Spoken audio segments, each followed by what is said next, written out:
Okay, again, we continue the series of books that have incredibly important themes that are going to allow you to pick up on stuff that you read and really allow you to expand your wisdom, expand your knowledge. Because, it's one thing to read books, it's one thing to, just continually pick up things and get through them, but it's another to really get to the depth of them, to get to the core of them, to take away the key messages that you will see come up time and time again.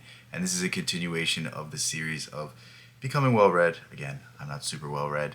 I'm getting there, but it's really, really, really important that we start picking up on the themes that exist in all literature, the things that you will see repeat time and time again, and that you'll be faced with on a daily basis. So, without further ado, here are the 5 books I'm going to talk about today. Hopefully, it centers. Hopefully, you guys can see them. Looks like everything is good, so we will go ahead and get into them. And the first thing I want to start with is one of the greatest books ever written. I feel like I'm going to say that for a lot of these books on this list, but The Prophet by Khalil Gibran is some of the greatest poetry that you will ever read. And, it might be it might be time to reread it. It might be time to go through it with you guys. Maybe that's something I do in the future. Or, I pick out key excerpts or I read it all aloud. I don't know if I'm allowed to do that, but again, great book. Essentially, it's a story, not really a story. It has a loose story to it that kind of Gibran uses to get his wisdom across. And the plot goes as there's a prophet and he's leaving his city one last time, and he's giving advice to the people of the city, and they ask him everything where, like, all different subjects, whether it's how to raise a child, how to be friends, how to love, how to experience life, what is happiness, what is sadness, essentially all the questions that we ask ourselves throughout the course of our life. And, Gibran, through these series of questions, is able to give some of the greatest wisdom that you'll ever stumble upon.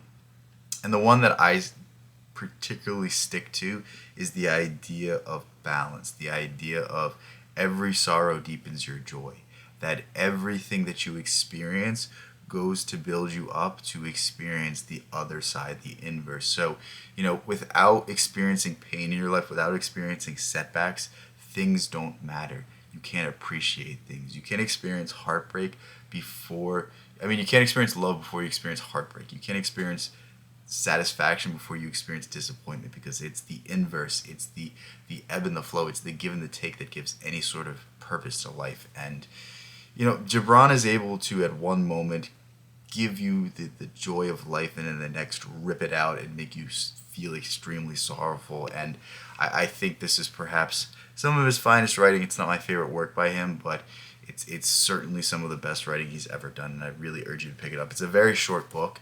It doesn't look very long, and on top of it, it's written in this like kind of sort of poetic sort of verse that you'll just be able to fly through, and you really thank me when you pick it up. So on to the next thing. The next thing is Man and His Symbols.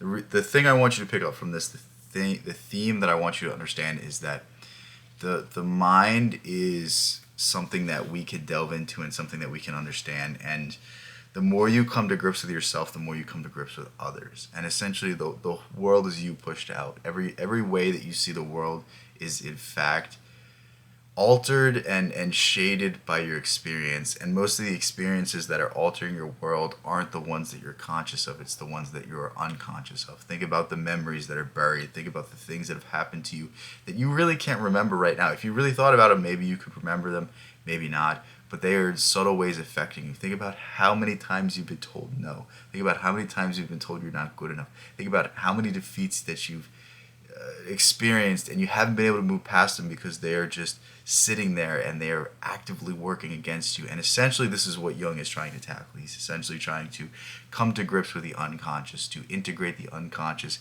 into the conscious and make you a whole individual. And the story of Man and His Symbols, and the reason why I suggest this one to start with, especially by Jung, is that Jung is one of the smartest people you will ever study, and he is very, very, very into old archaic symbols.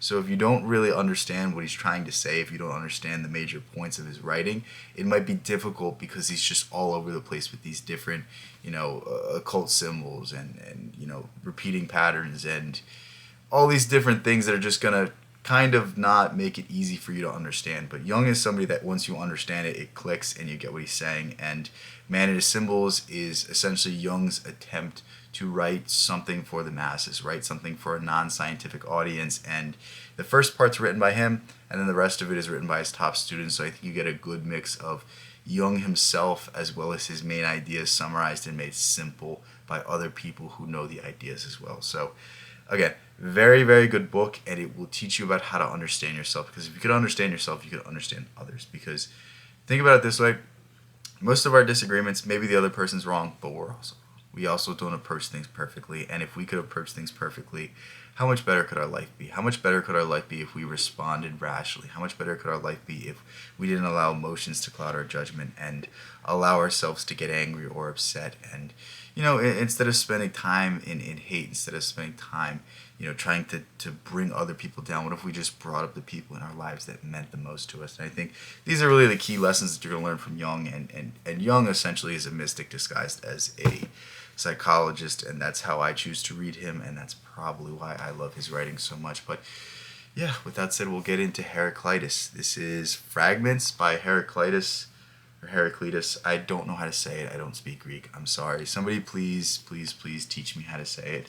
I feel like I say that about so many names and then nobody ever helps me and I continue to say them wrong, but that's a whole other aside. But this is one of the greatest works of philosophy you'll ever read, simply for the fact that it's not traditional philosophy. I think most of philosophy could be summarized in these short sort of aphoristic phrases that will really get to the truth of things, and perhaps this is why so many philosophers cite Heraclitus as their major inspiration. But if you want to understand Heraclitus, you have to understand this one thing. And I think this summarizes his entire belief system, his entire philosophical system, and really his influence on the writers such as Nietzsche, such as Hegel, such as Jung, such as Emerson. I like pretty much any great mind from the past 200, 300 years, even going further back to the Platonic philosophers or Plato himself. They all read Heraclitus and they were all astounded by his wisdom.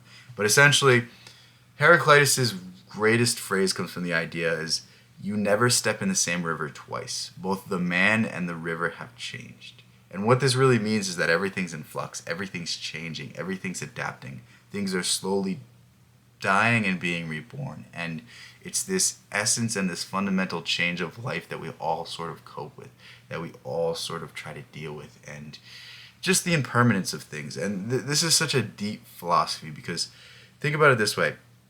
Most people spend their entire lives to get to a end goal, and then once they get to that end goal, they don't understand why it's hollow. And because the thing is fleeting, because the thing is not permanent, it can't remain. It will forever be degraded. It will forever be trying to be beat. Think about achievements. Think about records. Like, every single record that is ever on paper is going to be broken sooner or later, and that's just the nature of records. And that's why people that devise their life seeking records, seeking accolades, will never feel that fulfillment. It's because they didn't enjoy the journey. They didn't enjoy the process getting there. They set their minds on the end goal.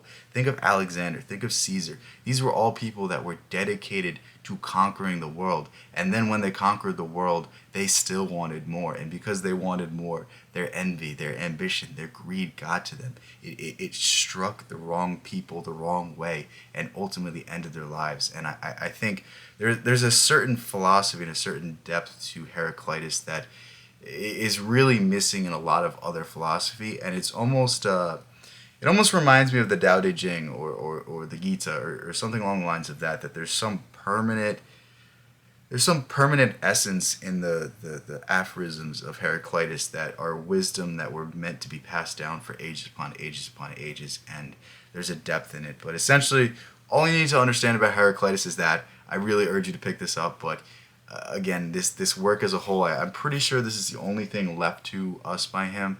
I think there are some writings that were preserved in other writings, but the bulk of the stuff that we have from him are in this book. So go ahead, pick that up. It's a nice short read, and you'll have a whole lot of fun with it. The next thing is the interpretation of dreams. And I just include this on the list because I think Freud is so important. I don't like Freud. I really don't. I think there's certain parts of his theory and certain parts of his system I agree with, but there's certain parts of the system I don't, and I don't really think he was the best person, so that it makes it difficult for me to sing his praises. But at the same time, you read the interpretations of dreams and you really see the first inklings of greatness. The thing about the interpretations of dreams, though, is that it's about to get to an extremely deep point and then it stops short and takes it in the worst way possible. I'm reading these dream interpretations and I'm like, Freud, you were really onto something, but you tried to make it something that could fit all. You tried to make it a blanket solution, and I don't think there's such things as blanket solutions when it comes to the psyche. But the interesting part about this book is that Freud is citing Faust, he's citing Schopenhauer, he's citing all of these names that you would not think he really would enjoy because Freud was such a sciencey kind of person and not expressive and not imaginative in those sorts of ways. And it seemed to me like he, throughout his life, tried to systematize the mind and the imagination. And I don't think those are things that will ever be done. So it was interesting to see that a lot of stuff he was writing about, it's more or less ripped from Schopenhauer's Will to Worlds representations. But anyway, I think it's just an interesting read, and I think you'll see the first sort of developments and this first sort of steps to psychology becoming an established science. It started with hypnotism. It started in these kind of pseudoscientific spheres, and it's interesting to see it become developed, and it's just interesting to read one of the first most important works of psychology. But on to the next thing. The last thing we have for today is Ficciones or Fictions by Borges. It's going to depend on the version you get, but just know if you see this book in a bookstore, if you see this in your cart in Amazon, you have to pick it up right away because this is one of the best books that has ever been written and perhaps the most valiant effort in trying to describe the nature of this world, perhaps the most valiant effort on trying to explain consciousness and how the world unfolds. And this book is a collection of short stories, and they're all sort of different. The first one is easily the best. At least in my mind, maybe you have a different opinion if you've read it, but I think Tertius Orbis is one of the greatest things I've ever read, and perhaps the most crowning gem of Borges' entire career, and that's saying a lot. But essentially it's about a fictional encyclopedia, about a fictional book, about a fictional society that had such mastery of the imagination that they could create things through pure thought.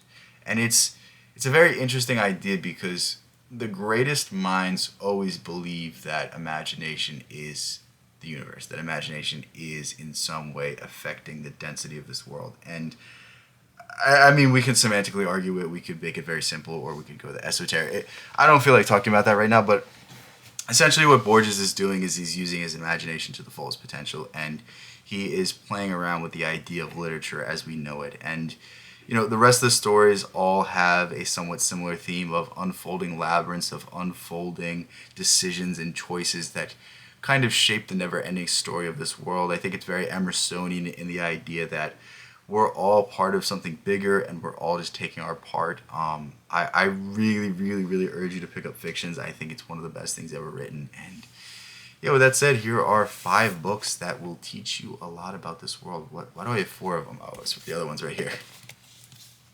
But yeah, here are 5 books that will teach you a whole lot about this world and will hopefully inspire you to keep reading, because that's also what this is about. This is one about recognizing the themes, recognizing what's important about what you're reading, picking books that are going to give you a really bang for your buck, but most of all, inspire you to keep going, inspire you to keep pushing, because I think it's like this with any habit. I think it's essential to understand this idea, and I'm gonna leave you guys with this, is that if you can do something repeatedly for the rest of your life, it's going to mean more than if you are obsessed with it for 6 months, for a year, for 2 years.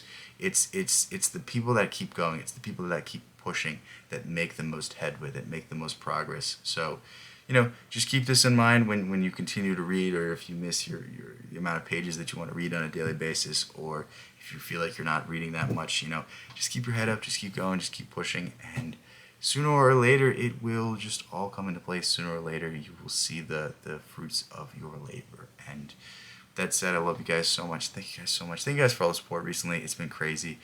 With that, I will catch you guys in the next one.